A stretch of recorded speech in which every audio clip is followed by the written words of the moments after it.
நீங்கள் குளிச்சுட்டு அந்த குளிப்பை வச்சே தொழுக போகிற ஆளா? இந்த வீடியோ உங்களுக்கு தான். அஸ்ஸலாமு அலைக்கும் வரஹ்மத்துல்லாஹி தஆலா வபரகாத்துஹு. ஒரு 2 விஷயத்தை இந்த வீடியோவில் உங்களுக்கு சொல்ல போகிறேன். இதை நீங்கள் கேள்விப்பட்டிருக்க மாட்டீங்க. ஸோ நல்லா இந்த வீடியோவை ஃபுல்லாக பார்த்துட்டு மறக்காமல் உங்கள் நண்பர்களுக்கு ஷேர் பண்ணுங்கள்.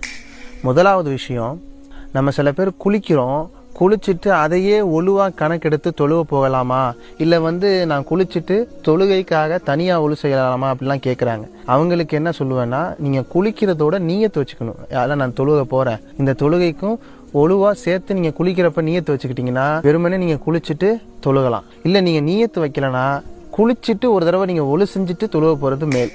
2வது விஷயம், நீங்கள் தொழுகைக்காக இப்போ ஒழு செய்கிறீங்க அப்படின்னா அதை வச்சு மற்ற இபாதத்துகள் அமல்கள் செய்யலாம். உதாரணமாக குர்ஆன் ஓதுறது, தஸ்பீஹ் செய்கிறது, இதெல்லாம் பண்ணலாம்.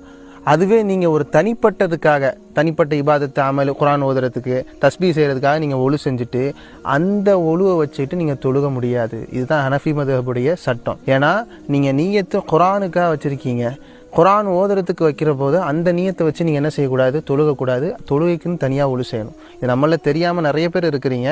எல்லாருக்கும் ஷேர் பண்ணி விடுங்க. இது மாதிரி நுணுக்கமான சட்டங்களை பார்க்குறதுக்கு என்ன ஃபாலோ பண்ணிக்கோங்க.